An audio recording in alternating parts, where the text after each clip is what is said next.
Começando mais um Faircast de número 26. Essa é a edição especial, nosso primeiro Faircast especial. Aqui do meu lado, nada mais nada menos do que Bolívar, técnico, até bem pouco tempo, técnico do Brasil de Pelotas, Série B. Bolívar, muito obrigado pelo aceite do convite. Eu que agradeço, cara. Bacana estar participando com vocês aí. Espero poder contribuir em muita coisa aí. Legal. Obrigado, Bolívar, por apresentar os colegas que participam deste Faircast especial. Hugo Guedes. Olá, Thiago. Olá, os participantes da mesa. Bolívar, prazer enorme ter você como convidado. Sem dúvida nenhuma, vai ser para agregar muito e trazer muito conhecimento para a gente. Estou bem ansioso por essas trocas de informação. E vamos para frente, falar de futebol, que é o que dá prazer realmente aqui nesse Faircast. Bacana, Hugo. Obrigado pela presença. Cleverson Silman, seja bem-vindo. Obrigado, Thiago. Prazer pelo convite aí. Muito obrigado por estar participando e vamos falar bastante aí de futebol. É isso aí. Bacana. E Caio Barbosa, diga lá, Caio. Obrigado pela presença. Boa tarde, pessoal. É um prazer estar novamente com vocês aqui no Faircast. Estamos aí para mais um dia com um convidado especial, o Bolívar. E temos tudo para ter uma tarde muito bacana para os nossos ouvintes. Tamo junto. Beleza, Bolívar, a ideia aqui do nosso Faircast especial, o primeiro que a gente está fazendo aqui contigo, é bem descontraído, bem tranquilo, um bate-papo mesmo, né, sobre futebol. E trazendo um cara experiente do meio, né, ex-jogador, agora técnico, para a gente trazer então um pouco de como é teu dia a dia, enfim. Então, na verdade, começa falando para nós como é que foi o início da tua carreira, na verdade, como é que foi a transição de jogador para o futebol? Foi difícil, levou tempo? Eu parei de jogar em 2015, quase 2016, né? E aí achei que poderia parar minha vida 100% e viver ela com meus filhos, com a minha esposa. Aí passou um mês, eu bati a cabeça dentro de casa, né? Então, acabei estudando, me preparando. Eu queria entrar novamente no ramo do futebol. E eu acho que o que mais aproxima tudo aquilo que eu vivi como atleta é o técnico, né? Por estar dentro do vestiário, por ter viagens, por ter concentrações que eu reclamava tanto e agora eu prezo muito isso. Então, acabei estudando, fazendo alguns cursos e comecei meu início de carreira há 2 anos atrás no União Rondonópolis, né? Eu tive convites para começar em categorias de base do Internacional, pela história que eu tenho pelo clube. Sim. Mas eu achei que seria uma coisa muito forçada, nada pensando no Bolívar como técnico, esquecer o Bolívar jogador. E eu iniciei a minha carreira. Então resolvi caminhar com as minhas próprias pernas, como eu fiz como atleta. Então fui convidado para participar do Campeonato Mato Grossense, né? Treinando União Rondonópolis. Acabei chegando na semifinal, perdendo para o Cuiabá, que foi o atual campeão. Depois vim para o Barra Futebol Clube, que é de Balneário Camboriú, uma equipe da 2ª Divisão de Santa Catarina, para estar sempre agregando e buscando conhecimentos também nessa nova área, né? Porque às vezes as pessoas pensam por ter sido atleta, por ter sido fácil, jogador, que vai ser fácil, né? Então a gente precisa ralar e eu achei isso importante. Aí acabei tendo a oportunidade de trabalhar no Novo Hamburgo, onde eu fiz um grande trabalho aqui, acabei sendo eliminado pelo Inter no Gauchão desse ano. Aí onde fui disputar o campeonato da Série D do Campeonato Brasileiro com o Cianorte do Paraná. Também a gente acabou ficando a uma eliminatória para poder ter o acesso para a Série C. E depois o grande convite, a grande visibilidade que acabou me impulsionando aí, o Brasil de Pelotas, né? Que é uma Série B, a gente sabe o quanto a Série B é divulgada, o quanto te dá visibilidade isso. E o quanto é difícil. O quanto é difícil, a gente sabe que o Brasil de Pelotas é uma das 20 equipes aí que tem a menor folha, eu acho que da competição. Então, eu cheguei numa situação na competição onde o clube estava perto da zona de rebaixamento e consegui colocar o clube no meio da tabela, com todas as dificuldades, mas o que me impulsionou assim mesmo era ter todo esse trabalho e me aproximar novamente aí de tudo aquilo que eu fazia na minha vida. Bacana. História bonita aí do Bolívar. Quem não lembra, o Bolívar foi jogador pelo Internacional há muito tempo, boa parte da carreira dele jogou no Internacional e para mim, que sou gremista, os guris sabem, era um terror, viu? O jogo dele. Não passava a bola, não entrava, rapaz, era difícil, cara, era difícil. Chegasse a jogar com o Índio, né? Fazer duplo. Joguei. Eu e o Índio, a gente, na verdade, eu joguei no Inter numa geração muito vitoriosa, né? A gente, sim. De 2006 a 2011, a gente acabou marcando história no clube, né? Jogava eu e o Índio, algumas vezes eu e o Fabiano Heller. A gente conseguiu ali inúmeros títulos, né? Sim. Eu, na verdade, conquistei junto com o clube 12 títulos eu tenho na minha carreira só no Internacional, então foi uma geração bem marcante. Que bacana. Os guris têm alguma pergunta já para direcionar para vocês, direcionarem para o Bolívia, que vocês queiram fazer? Antes de senão eu faço todas as minhas aqui. Continuando a toada do Brasil de Pelotas, eu até perguntei aqui pro Eric se ele tinha alguma pergunta para fazer pro Bolívar e tal, e ele falou assim, como que ele conseguiu deixar o Pelotas na Série B, né? Porque todo mundo via a limitação técnica do Brasil de Pelotas, chegou ali a metade do campeonato e teve que usar gente que nem estava jogando para jogar. Então, eu quero saber quais foram as principais dificuldades que o Bolívar encontrou na Série B. Bolívar, para você saber, o Caio e o Hugo são o Cleberson também acompanha, mas o Caio e o Hugo são os nossos especialistas de Série B. Esses caras estudam muito Série B, então sim. Por isso que eles sabem quão difícil foi. Eu acho que isso acaba valorizando ainda mais o trabalho, né? O Brasil, quando eu cheguei, era uma equipe com uma média de idade muito alta, jogadores com uma média de idade aí de 30 e poucos anos, e a gente sabe o nível que é a Série B, e vocês acompanham sempre, muito disputado. Eu sabia que eu tinha que conseguir os grandes resultados jogando dentro de casa, né? O Bento Freitas é um estádio que é acanhado, o torcedor é um torcedor apaixonado.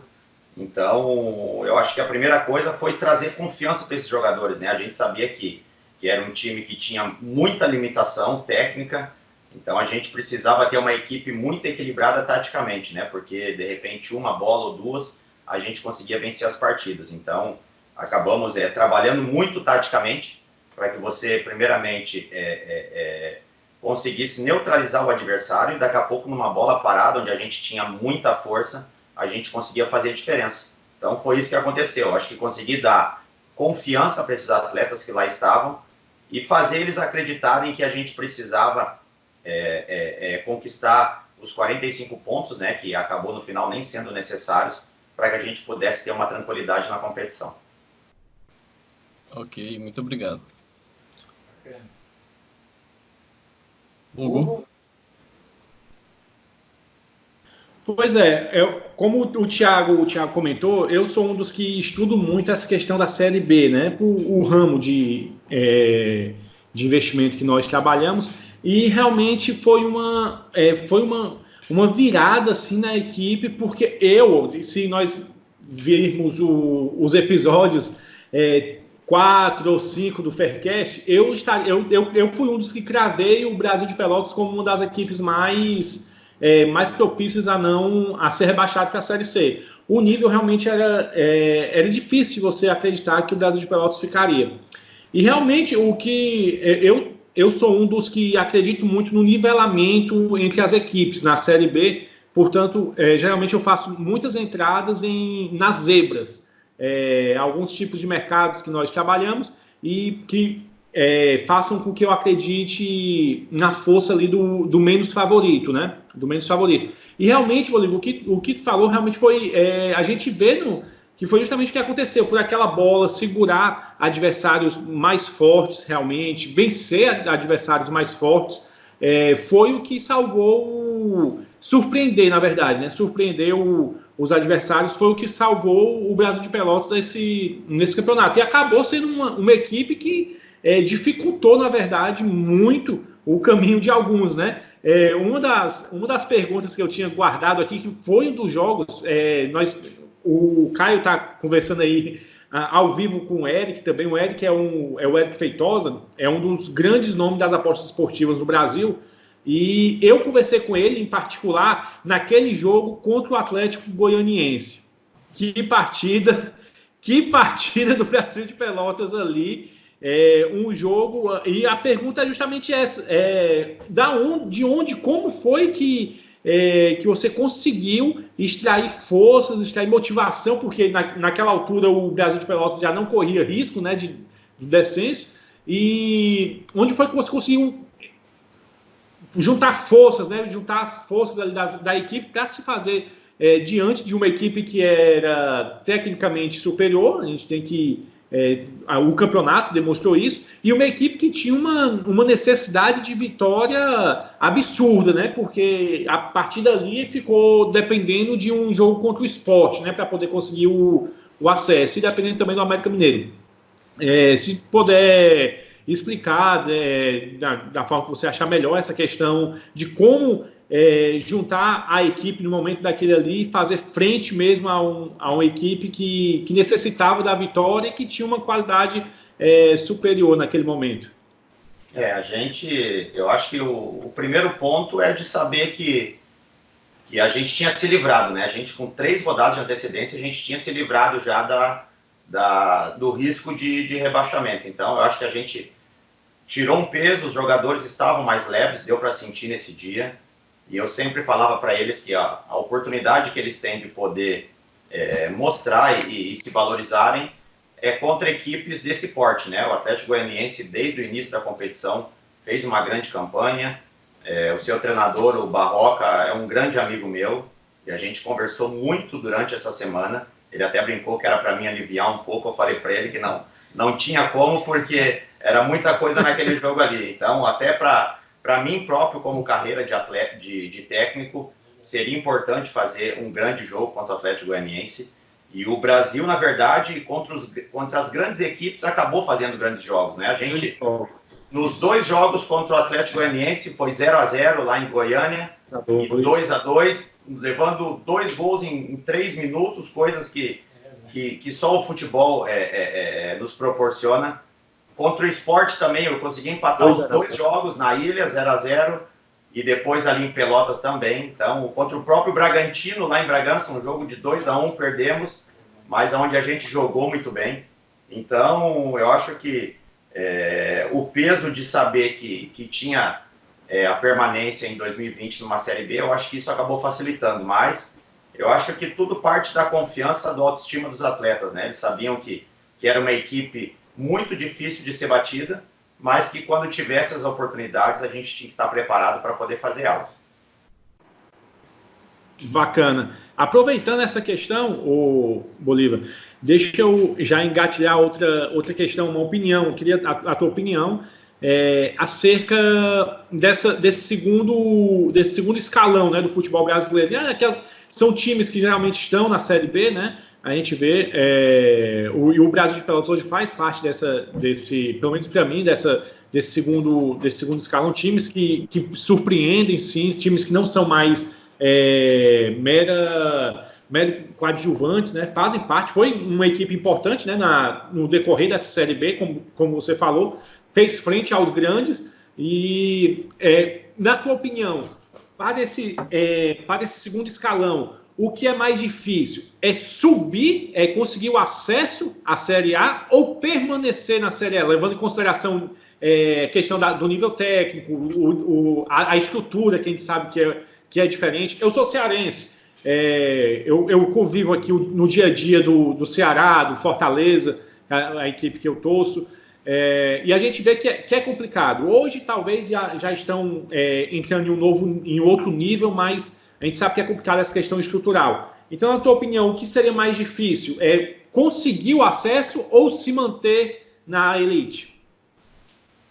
O Brasil, na verdade, como instituição, como estrutura, é uma equipe que não está preparada para uma Série A. Ela tem uma vantagem, de repente, no acesso, que é poder pegar o dinheiro que é dado ao clube pelo acesso e se reestruturar e fazer um centro de treinamento. Eu acho que isso é o mais importante, mas além de tudo isso, você preparar o seu torcedor. Olha só, essa grana que vai entrar vai ser uma grana para reestruturação do clube, vamos estancar todas as dívidas que o clube tem, fazer um centro de treinamento, que é muito importante isso, né, para as categorias de base, o próprio profissional, a gente não tinha centro de treinamento, a gente treinava todos os dias no Bento Freitas, e o Bento Freitas era um dos piores campos da Série B. Era um dos piores campos. Então a gente até tinha muita dificuldade nisso, eu digo pro adversário, mas para a gente acabava até dificultando, porque você enfrentava adversários com nível técnico muito alto, e quando você joga num campo que não está numa boa condição, a qualidade técnica daquela equipe ela vai emparelhar com a minha. Então tinha essa vantagem que a gente conseguia nos jogos. Então eu acho que de ter o acesso para poder estruturar o clube, avisar o torcedor que não precisa sonhar com alguma pretensão, mas tipo que o clube se ficava bem estruturado para poder, no próximo ano, no outro, ter uma equipe mais equilibrada aí para poder fazer um investimento melhor. Bacana, bacana. É mais ou menos isso que a gente está vendo aqui no Ceará, no Ceará Estado, né? No caso Fortaleza, né? Foi uma das exigências, né, por assim dizer, do Ceni, né, para permanecer no Fortaleza, foi a conclusão do centro de treinamento, né, do centro de excelência, e a gente vê que começa a atingir um nível profissional quando começa a pensar dessa forma, né, coincidentemente da forma que você citou mesmo. É bem interessante. Essa questão estrutural, ela pensa que não, mas faz muita diferença realmente. É verdade. Muito bem, Bolívar. Você falasse, antes você falou do como você fez a motivação para jogar contra o Atlético Goianiense, dos jogadores e tal. E aí, um pouco para esse lado de jogador, como é que é, te faço uma pergunta, como é que é administrar um vestiário? É tranquilo?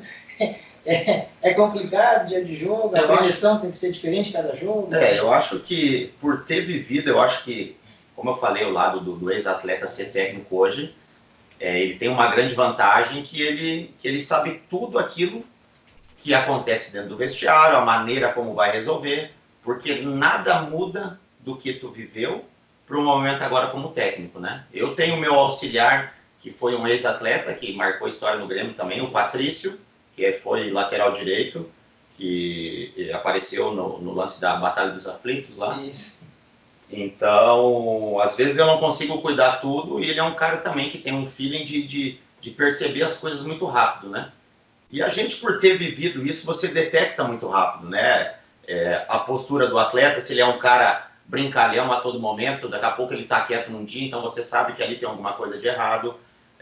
Você nunca vai conseguir agradar todos os jogadores, porque na verdade são 11 que jogam, mas você precisa motivar todos os outros, que são muito mais complicados, porque aquele que está jogando, ele acaba tendo aquela motivação por estar nas partidas. Quem está fora, ele precisa se preparar para poder buscar a sua oportunidade, mas tem que mostrar a todos que todos têm o seu valor, né? Porque daqui a pouco aquele que está fora é o cara que vai te ajudar e vai te resolver numa próxima partida. Então, eu acho que você detectar muito rápido, e eu sempre fui um capitão pelas equipes onde eu passei, eu acho que o bom ambiente criado, ele se transmite para dentro do campo, aí você consegue ter o resultado. Facilita, né? Facilita muito.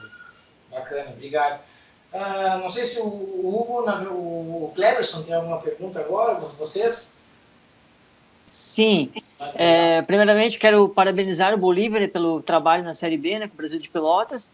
E, assim, a minha pergunta, na verdade, aproveitando esse gancho aí do Thiago, né, como lidar com os atletas no vestiário e tal, é mais referente a essa questão aí pós-jogo mesmo, em relação à cobrança do atleta. Como é que o Bolívar como treinador em relação a cobrar, se ele cobra 1 a 1 pela questão tática do jogador, e também se ele puder contar um pouco da experiência dele como atleta em relação a outros treinadores, como que é mais ou menos essa relação aí, assim, de treinador com o jogador após o jogo, em relação à questão tática, se o jogador cumpriu ou não, enfim. É paizão, não? Às vezes não.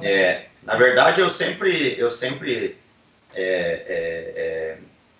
filmo, né? Na verdade, a gente tem um analista de desempenho nosso, na verdade, da minha comissão, nem era do Brasil, da minha comissão, que filma todos os jogos, né? E aí, no próximo dia, a gente senta, faz uma edição, eu e ele, com todos os lances ofensivos e defensivos nossos, para poder analisar e ver tudo aquilo de erro que aconteceu na partida e de melhorias para que a gente possa ter para a próxima partida, né? Então, É inevitável que quando acaba um jogo, numa situação como aquela do Atlético Goianiense, onde a gente tinha o jogo ganho até os 45 minutos, eu cheguei muito puto no vestiário, né? Porque você não aceita aquilo, porque tinha o jogo nas mãos, e em 3 minutos você acaba levando um empate, né? Então, eu acho que a cobrança, ela tem que ser geral, mas quando tem que ser uma cobrança mais ríspida, uma cobrança mais forte, eu chamo o cara na minha sala, porque eu não gosto de expor nenhum atleta, nunca gostei quando isso aconteceu comigo, e mesmo para elogiar também, nunca gosto de elogiar jogadores entre o grupo todo, eu também chamo na minha sala, chamo no individual, porque senão você acaba colocando daqui a pouco alguns pontos que os atletas acabam achando que você gosta de um jogador a mais, ou não tem afinidade com aquele outro jogador. Então eu procuro ser muito pontual nas minhas decisões de cobrança e de elogios, né? Então isso para mim é fundamental. E como atleta, cara, eu fui um cara felizardo, porque trabalhei com treinadores hoje top de linha, né? Vamos lá, Mano Menezes, Abel Braga, Muricy, Tite, Oswaldo de Oliveira, Celso Rotti, falecido Mário Sérgio, que trabalhou na Fox.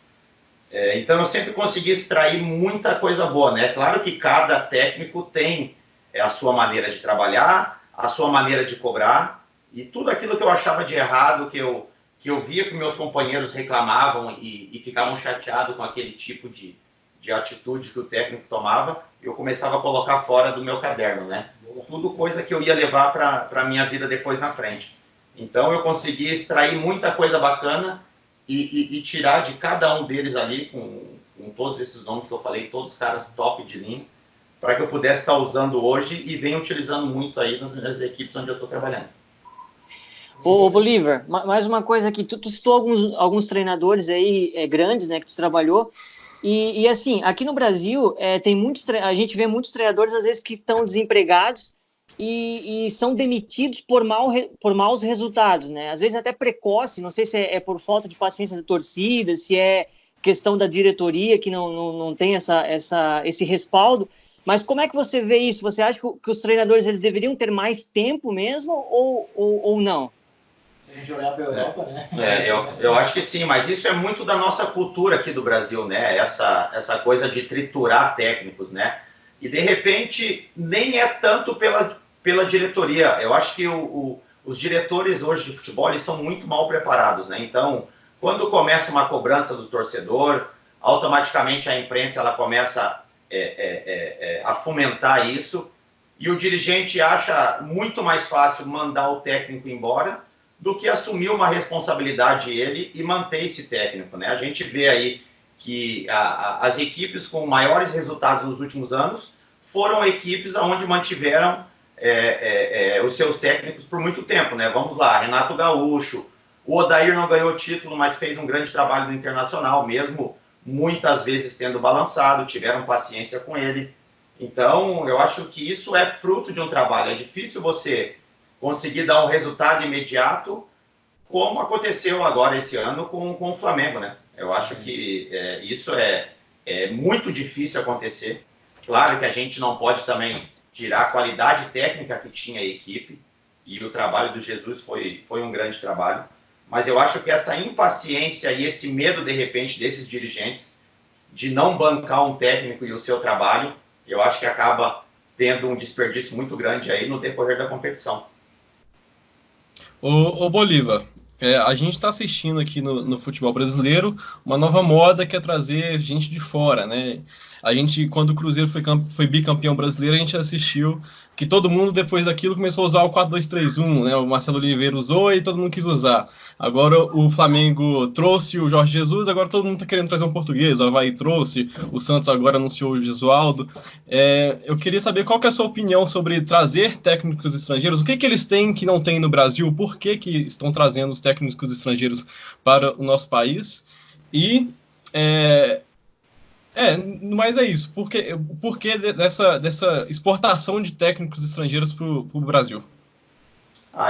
É difícil entender. Eu estava agora, a semana passada, fazendo o primeiro módulo da licença A da CBF, né, que é o curso da CBF Academy lá que tem, de preparação dos técnicos. E se tem uma parte que incomoda muito os técnicos brasileiros, é essa vinda de técnicos estrangeiros para cá, né?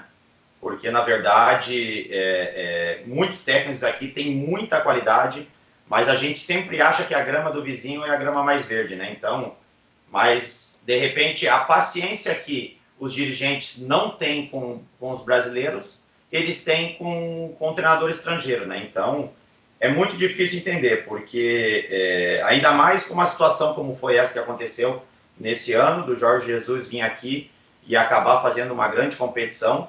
Eu particularmente adoro, porque você começa a observar muito, começa a observar uma outra cultura, uma outra maneira de pensar futebol, porque nós técnicos, na verdade, e a gente se inclui nisso, eu acho que aquele medo de perder o emprego, às vezes, você está ganhando de 1-0, 2-0, você acaba fechando a equipe. Jorge Jesus de Flamengo, ele está com 2-0, ele coloca para frente, sem medo de levar gol, e acaba fazendo um placar elástico. Então, eu acho que isso é muito mais medo dos técnicos brasileiros de daqui a pouco arriscar dessa maneira e ter um mau resultado e ser mandado embora. Eu acho que é por isso que os técnicos aí estrangeiros que estão vindo para o Brasil estão tendo sucesso. Muito obrigado. Bacana. De lá, mais alguma pessoa que vocês teriam aí? Interessante como não sei se o Bolívar tem algum conhecimento sobre apostas, tudo, mas é interessante esse comentário que ele fez acerca dessa regra, né, digamos assim, que é bem visível no futebol brasileiro. Você faz 1-0, retrai. Fez 2-0, então não tem por que você passar do meio de campo, é só ali. E isso é muito debatido na diferença que nós apostadores visualizamos no futebol brasileiro e no futebol europeu. Dificilmente um apostador profissional vai cobrir o campeonato brasileiro e o campeonato europeu, mas acontece, e mesmo quem cobre os dois percebe isso. É muito difícil você ver uma equipe realmente fazer aqui no Brasil o que o Flamengo jogar do jeito que o Flamengo jogou. 2-0, vamos para cima. 3-0, vai para cima. 4-0, não recua. E isso, para a gente, é muito benéfico, porque a gente consegue enxergar isso de uma forma bem clara, e quem administra as apostas nas casas não consegue, o que traz uma vantagem muito grande para a gente. Eles não conseguem ainda fazer essa diferenciação entre o futebol europeu e o futebol brasileiro. Esse modo de jogar, esse modo de administrar a equipe dentro de campo quando está ganhando. A gente vive no meio, né, de futebol que muitos jogadores fazem apostas, né? Muitos jogadores a gente acompanha sempre, a gente sabe o quanto é difícil isso. Eu digo para as pessoas entenderem, porque é um meio que, além de você participar e gostar daquilo, as pessoas de repente confundem achando que um atleta ele vai apostar e vai entrar para perder um jogo, entendeu? Então, isso é muito difícil das pessoas ter essa leitura, né? Então, hoje vocês podem ter certeza, eu na época de Inter, agora no próprio Brasil de Pelotas, tinha jogadores que apostavam. Não apostavam no nosso jogo, mas apostavam nos outros jogos. Eu acho que por ter essa facilidade de leitura, por saber pelos enfrentamentos que tinham durante a competição, e ficavam zoando um outro dentro do vestiário. Daqui a pouco um apostava, enfrentando a equipe do outro lá para poder ter um resultado no final. Então, sem dúvida nenhuma, eu acho isso muito bacana. Bacana. E olha, infelizmente, como falou mesmo, as pessoas não entendem, pensam, já levam para o lado negro, né, que se é que existe realmente, a desconfiança no meio ainda é muito grande, né, tudo que envolve valor traz uma desconfiança muito grande. Portanto, que qualquer resultado, e não somente nas apostas, né? Você percebe que qualquer resultado um pouco mais surpreendente, um pouco mais inexplicável, digamos, igual o Brasil de Pelotas e Atlético Goianiense, as pessoas já começam a jogar mala branca, supondo uma possível mala branca, até uma mala preta, né? Que seria ali meio complicada essa questão da nomenclatura, mas algo que seria ilegal realmente, de fato, mas a desconfiança ainda nas apostas é muito grande. Não podia ser diferente, né? Mas eu acredito que com a profissionalização que está vindo, a regulamentação, isso vai ser benéfico, isso vai começar a ser deixado de lado, com certeza. Legal. Muito bem, pessoal. Vocês daí têm mais alguma pergunta que vocês selecionaram? Eu tenho uma aqui, não sei se... Vai lá, Cleves, porque a minha pode ser que seja mais para o final. Mas... Não, justamente eu ia falar mais ou menos sobre isso que o Hugo já comentou, né? É mais ou menos essa ideia. Eu ia até perguntar para o Bolívar se ele já tem um contato com... Se ele conhece a questão das apostas e tal. Até porque agora, no Brasil, nós temos todo esse processo de regulamentação, né? Já foi legalizado, agora só precisa ser regulamentado, tá com toda essa discussão aí, ninguém sabe como vai funcionar certo ainda, mas, de qualquer forma, já tem muitos patrocínios, né? As casas aí estão patrocinando muitos times de futebol, e isso está virando a própria TV, né? Hoje a gente já vê mais comum. Marcelo, sim, já estão patrocinando, a gente já vê na TV, então, assim...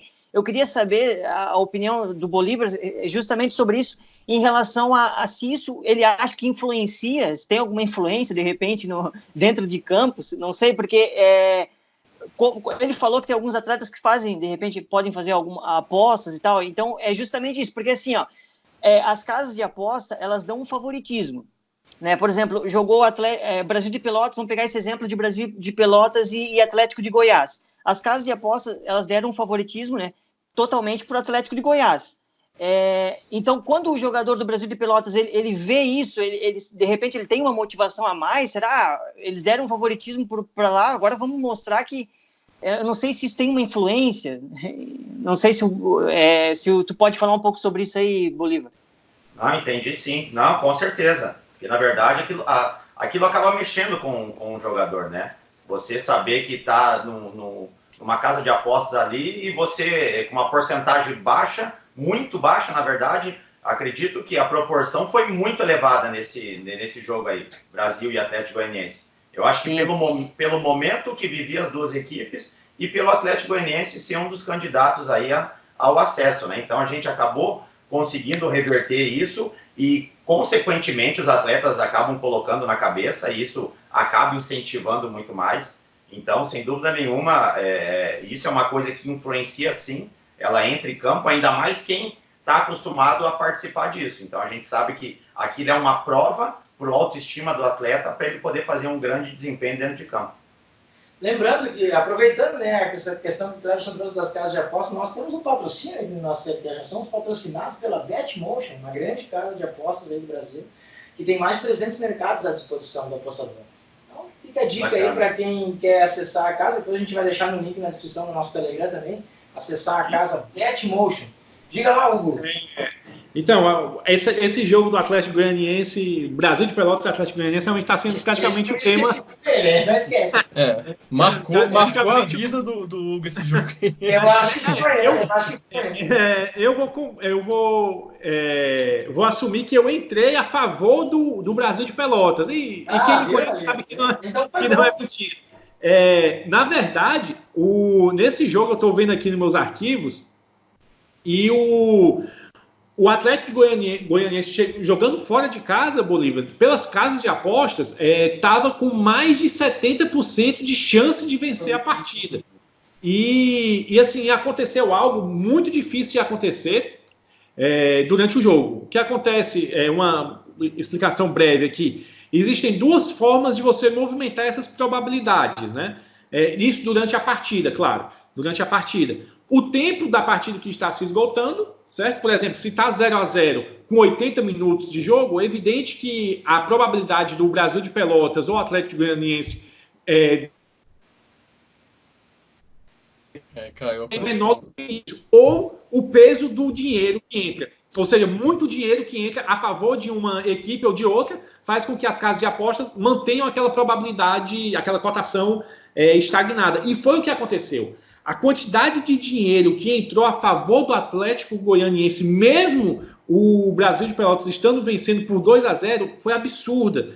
Coisas de você ver com 80 minutos de jogo, 85 minutos de jogo, e as casas estarem dizendo ainda, afirmando, através de cotações, claro, que o Atlético Goianiense não perderia aquela partida. Foi algo assim, essa partida em especial, o que a tua equipe conseguiu fazer quebrar todas as probabilidades ali, quebrou muita gente, viu muito amador nas apostas, foi-se pelo ralo com aquela partida. É uma partida que entrou na história, pelo menos dos apostadores na Série B, com certeza. E bem realista, Hugo, se tem mais 5 minutos de jogo, perdi o jogo. Viu?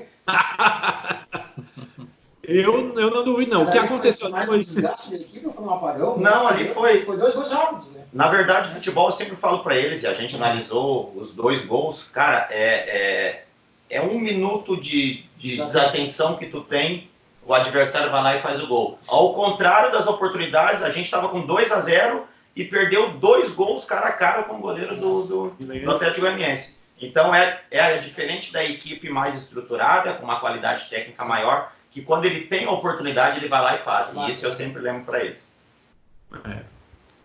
Muito bacana.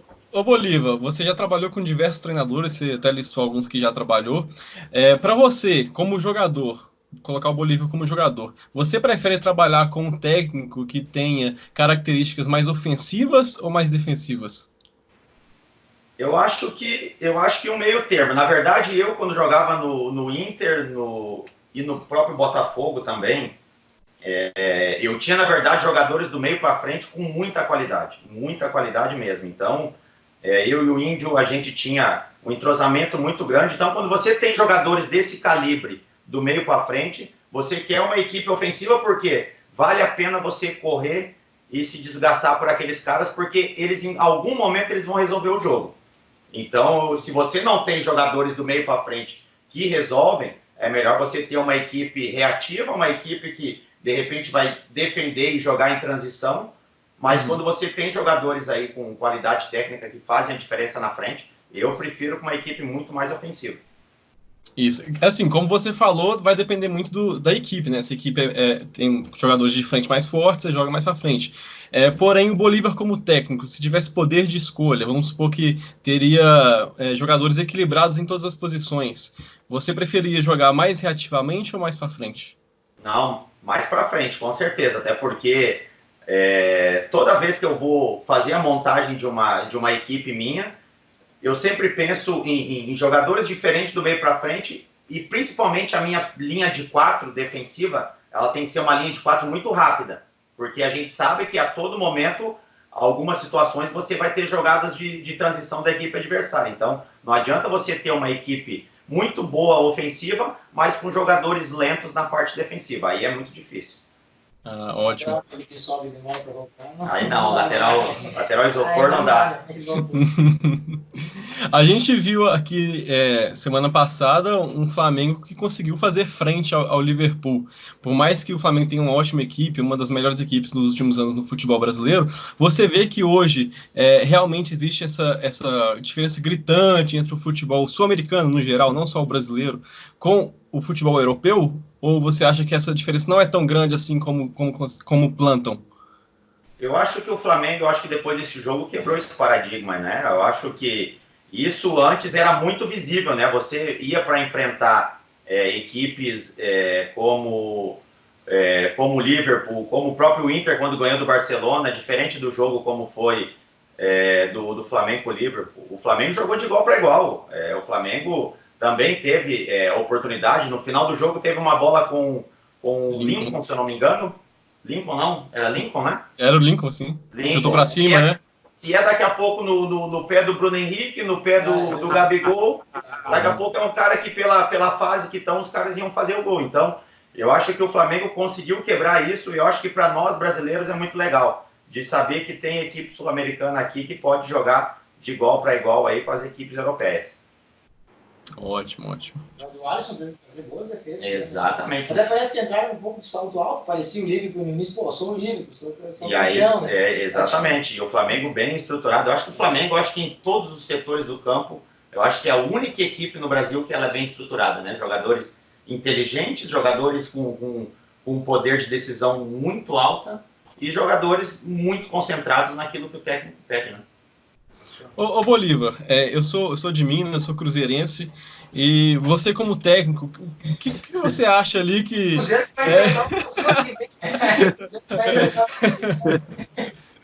Porque, assim, se a gente vê assim, o Cruzeiro no papel, aquilo não era um time para cair, pelo amor de Deus. O que você acha ali que foi um fator assim, determinante? Não, isso aqui provavelmente fez o Cruzeiro cair para a Série B.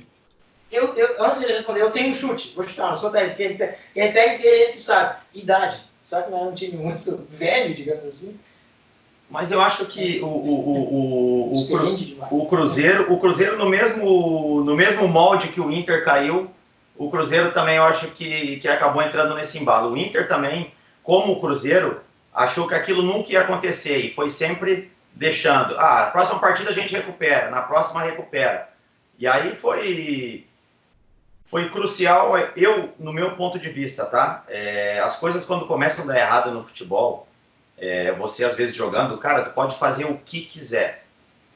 Olha o Cruzeiro com aquele time, como você falou, jamais o elenco que o Cruzeiro tem era uma equipe candidata na casa de apostas, se a gente pegar no início, que ia cair. Mas aquilo dentro de campo, quando começa a dar errado, é bola que bate na trave e sai, é gol imperdível que o cara tem a oportunidade e erra. Pênalti perdido. As trocas de técnico também, isso é uma coisa que conta muito.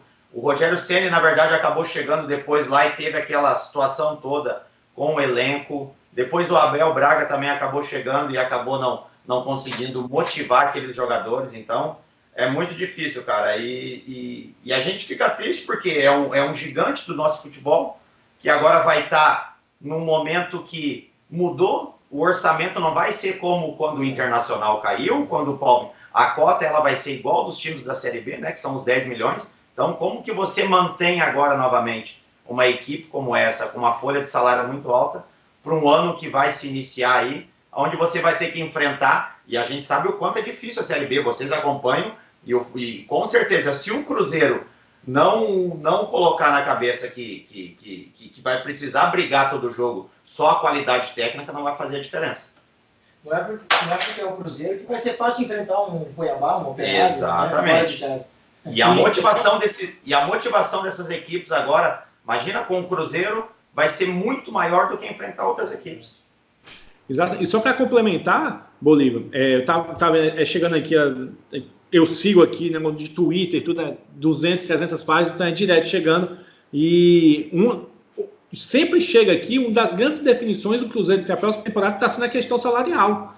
Atletas que absurdos, ganham salários absurdos que não dá. A situação que o Cruzeiro está, infelizmente, é público, né? A situação pública. Mas, por exemplo, o Dedé, com direitos de imagem, chega a R$700 mil mensais. É muito dinheiro com uma equipe com o orçamento, com Série B. Não adianta. Muito dinheiro mesmo. E eu acredito que ficar de olho, principalmente nas apostas, claro, né? Que as casas cometerão os mesmos erros. As casas cometerão os mesmos erros que cometeram nesse ano perante o Cruzeiro, igual você falou. Ficou o campeonato quase que inteiro, talvez 60%, 70% do campeonato, achando que o Cruzeiro uma hora ia ganhar. Entendeu? Chegou, o Cruzeiro beirando ali a ser rebaixado e a casa ainda colocando o Cruzeiro com muito favoritismo, acreditando naquela conversa lá que vazou. Não, se a gente não ganhar do Avaí, parece que a gente vai ganhar de quem? E não ganhou. E não ganha, não foi não ganhando. E eu acredito que esse próximo ano, na Série B, talvez cometam o mesmo erro, pensando que vão conseguir ganhar facilmente, indo jogar aí contra o Brasil de Pelotas, indo jogar contra um CRB, contra o Cuiabá, times já cascudos, times que já sabem que jogar uma Série B. Vai ser interessante de ver isso daí. Notícias correm que a folha salarial é para cair pela metade. Se não me engano, era de 15 milhões, é para cair para 7, 6, para poder jogar assim. O Pedrinho, o Pedrinho, que é CEO de uma rede de supermercado aqui de Belo Horizonte, ele agora é o gestor dos gestores do Cruzeiro. Eles tiraram todos o presidente, tal. E ele falou assim que o máximo do máximo é 5 milhões. Então vem de 15 para 5, então é uma diferença muito. Vai ter que. E é o seguinte, o Cruzeiro não tem dinheiro para ficar demitindo, entendeu? Então, fala assim, vamos chegar a um acordo. Sim, exatamente. O problema é quem que vai querer pagar, por exemplo, 700 mil num Dedé, no seu Flamengo, um Palmeiras. Então é uma situação muito difícil para o Cruzeiro. Mas dá para montar um time competitivo com folha de 5? Mas eu digo Claro que é o Cruzeiro. com a proporção que é o Cruzeiro, né? Exatamente. Isso que é complicado. E o mais difícil é que vai chegar o Campeonato Mineiro, vai ter Cruzeiro e Atlético, a gente não vai querer ver essa diferença técnica toda. Então a torcida vai ter que ser muito paciente, né? Vai ter que entender a situação que o Cruzeiro vive. Exatamente. Muito bem, pessoal. Ô, Bolívar, Vai lá. posso fazer só mais uma questão aqui? É sobre a categoria de base. Eu queria saber o que ele acha das categorias de base, se pode ser mais explorada ou não. E, assim, é difícil achar jogadores na categoria de base com qualidade para estar promovendo? E qual que é a influência do treinador em relação à categoria de base? Se ele tem um aval ali para estar trazendo os jogadores e tal?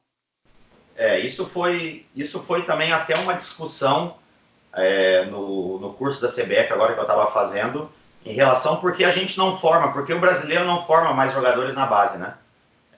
Tem uma questão muito grande nas categorias de base, porque eles estão mais preocupados em ganhar títulos do que formar atleta. Às vezes chegam jogadores no profissional sem ter fundamentos de base. Bom cabeceio, tem jogadores que não sabem chutar com a perna esquerda, por ser um destro, porque a preocupação maior dos diretores da base é de ganhar títulos e não de formar. E o técnico que está lá, na verdade, ele corre o mesmo risco que corre os técnicos profissionais. Ele precisa dar resultado, porque senão vai vir um outro que é de uma categoria inferior e vai acabar assumindo o seu lugar. Então, na verdade, a grande preocupação é de ganhar títulos, mas não formar jogadores. Eu acho que isso é fundamental. Eu acho que a grande preocupação é tem que jogar como o profissional joga. Não, precisa formar os jogadores, ensinar todos os fundamentos. Eu acho que isso é fundamental, porque quando chega o técnico para pedir algum jogador, e isso já aconteceu comigo,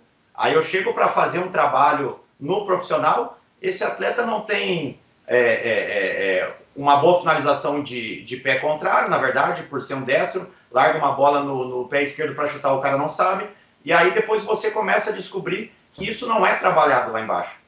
Eles acabam trabalhando taticamente só, e isso acaba prejudicando os atletas. Eu acho que é por isso que a gente, hoje em dia, principalmente nos clubes, você vê poucos jogadores da categoria de base subindo para o profissional e dando conta do recado. Legal. Ô Bolívar, se você fosse para um novo clube agora e te falassem assim, você pode escolher um jogador do Brasil de Pelotas para levar. Qual jogador que você levaria? Cara, se fosse para levar, os dois se empregaram agora, que foi o Carlos Eduardo, goleiro, foi para o Sport. E o Marcão, goleiro reserva, que vocês, certo, acompanharam muito pouco, ele jogou contra o Criciúma um jogo só. Que é um baita de um goleiro que foi pro Náutico. Mesmo jogando uma partida, esse cara foi pro Náutico, um baita de um goleiro. E falando sobre categorias de base, já pegando o gancho, teve um menino de 17 anos que eu coloquei para jogar, que nunca tinha jogado, que acabou se destacando em alguns jogos, que foi o Christian. Era um baita de um jogador, um menino novo, que eu tive que, na verdade, trabalhar muito com ele. É um jogador que não conseguia ter sequência, e a gente, por ter um tempo muito curto de preparação, a gente não conseguia dar uma sustentação para ele, porque era jogo em cima de jogo, e a nossa logística lá em Pelotas é muito ruim. A gente, na verdade, saindo de Pelotas, pegando ônibus até Porto Alegre, até a cidade de destino, a gente levava de torno de 12 a 14 horas de viagem. Então a gente tinha que ir 2 dias antes sempre, para a gente poder jogar e poder retornar 2 dias depois. O Carlos Eduardo, inclusive pelas minhas anotações aqui, foi um dos melhores goleiros da Série B, perdendo ali só pro do Atlético Goianiense e tal. Essa saída de peças fundamentais para a equipe foi determinante para a sua saída do Brasil de Pelotas ou não? Também, porque na verdade o investimento agora para 2020 ia ser muito baixo, a folha salarial ia ser muito baixa, os jogadores que queriam permanecer teriam que reduzir os seus salários. A gente sabe o quanto é difícil isso, os jogadores às vezes ganham um pouco nos clubes do interior, e você ter que ter essa redução ainda. Então, a partir do momento que eu senti que ia acontecer essa demanda de jogadores irem embora, eu achei melhor não arriscar, porque na verdade o Campeonato Gaúcho aqui você tira a Grêmio Internacional, o Brasil é a terceira força. E tendo uma folha menor do que os clubes que estão se preparando já há algum tempo. Então, ia ser muito difícil daqui a pouco, com aquela insegurança de daqui a pouco eu ir mal no Campeonato Gaúcho, me mandarem embora, tudo que foi construído na Série B, iam colocar dentro de um saco e iam falar, o Bolívar não fez um bom trabalho. Então, é melhor eu sair por cima, pelo que eu fiz, para deixar as portas abertas e oportunidades em outras equipes, como já vem aparecendo. Pela cultura do futebol brasileiro, às vezes é melhor preservar o nome do que tentar provar para alguém que é muito bom, né? Exatamente. Você quer falar alguma coisa, Hugo? E a questão do Marcos, né, do goleiro. Só trazendo aqui para quem está, os nossos ouvintes, que não tem talvez não tenha esse acesso de imediato, foi o melhor jogador do Brasil de Pelotas na partida, salvo engano, Bolívar. Para ter uma ideia do que o rapaz segurou, no segundo tempo, quando o Criciúma levou a virada, ele terminou o primeiro tempo levando a virada, né, do Brasil de Pelotas, só de posse de bola foram 74% para o Criciúma. Foi um jogo em que o Brasil de Pelotas segurou mesmo na raça. Ali eu me recordo, estou buscando dados, claro, né, mas eu me recordo desse jogo. Segurou na raça e, com certeza, o Marcos foi decisivo demais nessa partida. Viu? O Brasil estava com 2 grandes goleiros lá, eu não tinha essa preocupação. Se era uma preocupação que eu não tinha lá, se não jogasse o Carlos Eduardo, se o Marcos jogasse, a gente estaria bem seguro aí em qualquer partida. Representou mesmo. Bacana. E pegando esse gancho do Caio, o Caio falou do Brasil de Pelotas e tal, pode abrir no Faircast para nós, tem algum clube em vista? Tem alguma coisa que tu pode abrir para nós? Não, de momento não, até porque os clubes já estão, todos eles com técnico, né? Sim. E eu sempre falo que os estaduais são os trituradores de técnico, né? Às vezes começa a competição, você perde 2, perde 3, os caras estão mandando embora. Então, a gente tem que ficar acompanhando e ligado ao mercado, porque a partir de qualquer momento a oportunidade ela vai aparecer, e de preferência uma equipe que tem um segundo semestre com continuidade, né? De repente uma Série B, para a gente poder fazer um grande trabalho e dar seguimento aí em tudo que foi feito aí durante esse ano. De repente um Cruzeiro, né? Belo Horizonte, né? Tão próximo aqui. Com certeza, essa hora vai chegar ainda. Vai, com certeza. Finalizando as nossas perguntas aqui, se vocês tiverem de lá mais uma ou duas aí para a gente ir finalizando, eu tenho mais uma, Bolívar, para fechar da minha parte aqui de perguntas, que é o seguinte: Bolívar, enquanto técnico, qual o grande sonho enquanto técnico que tu tem, assim? Eu até conversei. Vai ser um clichê, né? É seleção, mas às vezes fora do país. Enfim. Eu fiz uma projeção, na verdade, eu sempre, quando atleta e agora como técnico, coloquei uma meta, né? Eu sempre colocava metas na minha vida de títulos a ganhar, de quantos gols eu queria durante uma temporada, e agora como técnico não é diferente, né? Eu coloquei uma meta de, em 5 anos, eu estar num clube grande, né? Num clube de primeira divisão. Eu estou 2 anos já trabalhando, estou disputando uma Série B, né? Então, eu tenho mais 3 anos aí para poder dar seguimento e melhorar sempre a minha qualidade, me aprimorar cada vez mais, para que, de repente, até esses 5 anos aí eu possa assumir um grande clube e eu poder realizar os meus sonhos sempre. Eu acho que o futebol, na verdade, só de tu estar no dia a dia trabalhando e fazendo o que gosta, já é um sonho, né? Já é um sonho. Então, eu pretendo fazer grandes trabalhos com muita transparência, como venho fazendo, porque eu sei que vai chegar uma certa hora que, se eu continuar nessa média de fazer esses trabalhos aí com regularidade, vai aparecer uma situação de um clube grande. Com certeza. Bacana. Da minha parte de perguntas era isso, pessoal. Você tem de lá mais algumas para a gente fechar aí para a parte final? Só uma curiosidade mesmo aqui para eu poder colocar nas minhas anotações aqui nos meus Power Ranks. A surpresa para o Campeonato Brasileiro Série A e Série B, Bolívar, já tem alguma coisa em mente? Já uma equipe que tu acha que vai surpreender? Positivamente. Negativamente fica um pouco delicado nós tratarmos, né? Mas positivamente, uma equipe que pode surpreender na Série A e na Série B. Cara, exatamente. E eu acho que pelo investimento que vai ser feito, se o Bragantino não errar em querer pegar jogadores com nome e achar que os caras vão chegar e vão resolver, acredito que pode errar nessa construção, mas se manter a linha que eles vinham mantendo aí de formação de equipe, de estrutura, que é fenomenal a estrutura deles, e o conhecimento que eles têm também, acredito que o Bragantino é uma equipe, e é projeção deles, se eu não me engano, daqui a 2 anos ou a 1 ano, eles querem estar disputando uma Libertadores, né? Então, acredito que o Bragantino é uma das equipes aí que pode fazer frente aí no Campeonato Brasileiro do ano que vem. E para a Série B já tem uma expectativa montada já? A gente sempre acredita que as equipes que caem, né, na verdade, o CSA era uma equipe que tinha contratado, se eu não me engano, uns 40 e poucos jogadores para o campeonato aí brasileiro. Então, acredito que pelo investimento que é feito, por ser uma equipe que vem da Série A, a gente sabe que tem uma diferença muito grande. O CSA já está acostumado a jogar a Série B também, então não é surpresa nenhuma. Quem de repente pode sofrer, como a gente conversou, como o próprio Inter sofreu, se o Cruzeiro também não se preparar e colocar na cabeça que a maneira de jogar uma Série B ela é totalmente diferente de uma Série A. Eu acho que essa preparação ela tem que ter em mente desses atletas para que eles possam fazer um campeonato seguro. Boa, perfeito. Anotado e vai contribuir. O Bolívar, queria que você deixasse aqui uma dica para o pessoal que sonha em ser um técnico de futebol e não tem tantos contatos assim, igual você era jogador, já tinha um networking fluente dentro do futebol. Por exemplo, eu quero ser um técnico hoje. Quais os caminhos que eu posso seguir até conseguir me tornar um técnico de futebol?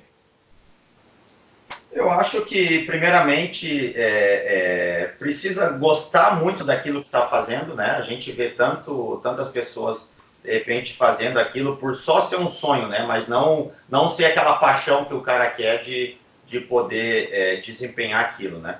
Então, eu acho que tem que ter uma preparação toda. Esses cursos que a CBF faz para pessoas que, de repente, não têm essa vivência no futebol, eles são muito legais, porque são cursos que falam de todas as áreas, não só trabalhar como técnico, fala de área de psicologia, fala de área de fisioterapia, fala de área médica, para que você fique por dentro de todo o conhecimento de uma lesão, de como você pode trabalhar mentalmente os seus atletas na psicologia, na parte da fisioterapia também, na questão de lesão de atleta.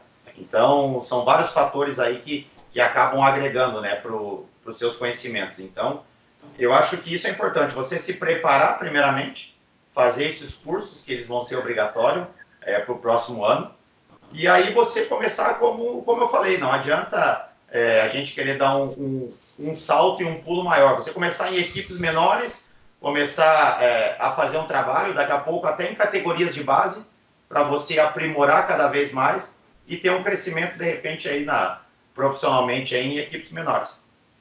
Top. Para encerrar aqui, eu gostaria de estar ressaltando assim que eu acho que a gente está vivendo, né, falando de treinadores, estamos vivendo um período de uma reformulação muito grande no mercado, e eu acho que não sei se é só impressão minha, mas eu acho que o futebol está mudando e muitos treinadores mais antigos estão sofrendo bastante. A gente já viu isso de alguns treinadores aí que tiveram bastante dificuldades, estão tendo, e muitos treinadores novos e com qualidade estão surgindo no mercado. Então, assim, o Bolívar é um cara que tá começando aí, eu desejo sucesso a ele. E para encerrar, não sei se vocês também pensam nessa opinião, que está mudando mesmo, mas a pergunta é a seguinte, para encerrar eu tenho uma pergunta para o Bolívar, que é referente, ele falou ali do Christian, né, que é se não me engano é o Christian, que é um moleque ali de 17 anos, que ele pegou da categoria de base. Se o Bolívar ele já pegou algum jogador e ali ele viu uma posição, de repente, essa posição aqui não é boa para ti, de repente se tu jogasse em outra posição seria melhor, tu conseguiu ter essa visão alguma vez, ou o jogador escolhe a posição mesmo e é que ele se sente mais confortável? Se a gente deixar, na verdade, o atleta, ele quer jogar onde ele se sente melhor. Na verdade, eu sempre pergunto aonde ele se sente melhor, aonde ele vai render, mas a gente tenta sempre descobrir, né, algumas posições. Eu tinha, na verdade, no Brasil, um meio-campo, que era um meio-campo de origem, que se chamava Murilo Rangel, que era um meio, e eu coloquei ele numa extrema. Coloquei numa extrema jogando para ser um quarto homem de ataque. E foi um cara que foi muito bem, é um cara que tem uma característica de muita marcação. A gente vê hoje os extremas, né, os pontas tendo que acompanhar os laterais até o fim. Então era um cara que tinha muito fôlego para fazer isso. De início ele sentiu muita dificuldade, mas foi um cara que foi titular aí 80% aí dos jogos aí do Brasil comigo. E na questão da mudança de técnicos, é bom acontecer isso que aconteceu esse ano, de prevalecer como foi com o Jesus, com o próprio Sampaoli, para que os técnicos possam abrir os olhos e saber que a gente precisa estar sempre se reinventando, né?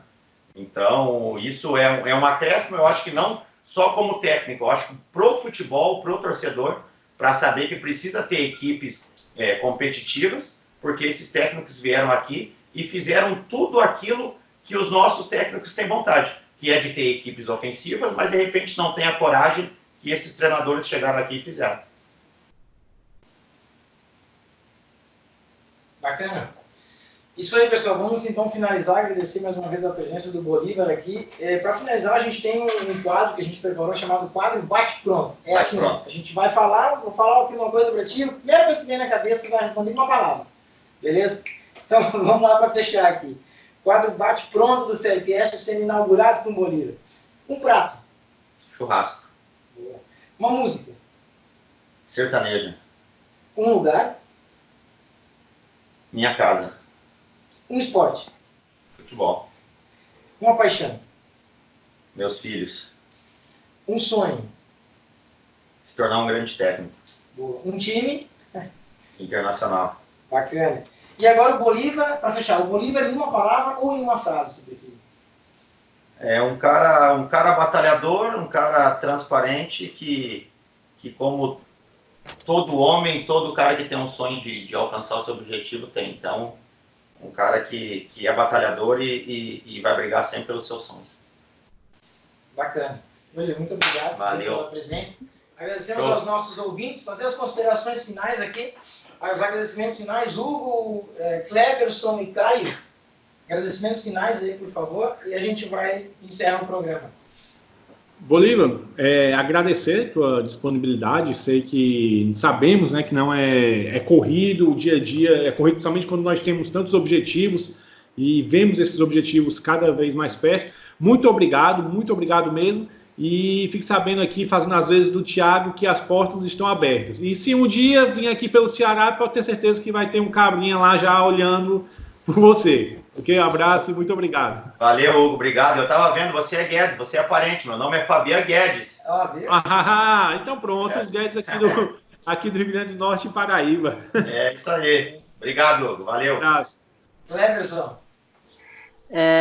Legal, obrigado pelo convite, Thiago, agradecer aí ao Bolívar, né, prazer em estar participando com ele, com o pessoal aí, muito legal, foi muito legal o bate-papo, e, desejar o Natal já passou, né, então desejar um feliz ano novo aí para todos nós, que 2020 seja um ano bom, um ano lucrativo para nós aqui nas apostas, que seja um ano bom para o Bolívar também, e é isso aí, muito obrigado a todos aí. Valeu, Cleberson, obrigado, meu, tudo de bom. Valeu. Também. Sua família. Obrigado. Valeu. Fecha aí, Caio. Chave de ouro. Mineiro. Foi um prazer estar com você aqui, Bolívar. A gente fica aqui o ano todo debatendo sobre apostas. Será que o Bolívar vai jogar dessa forma? Vamos aguardar as escalações, ver se ele tem alguma coisa ali diferente para apresentar para o jogo. Então é muito, muito legal ter você aqui com a gente podendo fazer perguntas e tudo mais. Foi um prazer enorme estar aqui. Obrigado também ao Thiago, a todos os ouvintes do Faircast. Estamos aí para mais audiências, mais programas e tudo mais. Valeu. Valeu, Caio.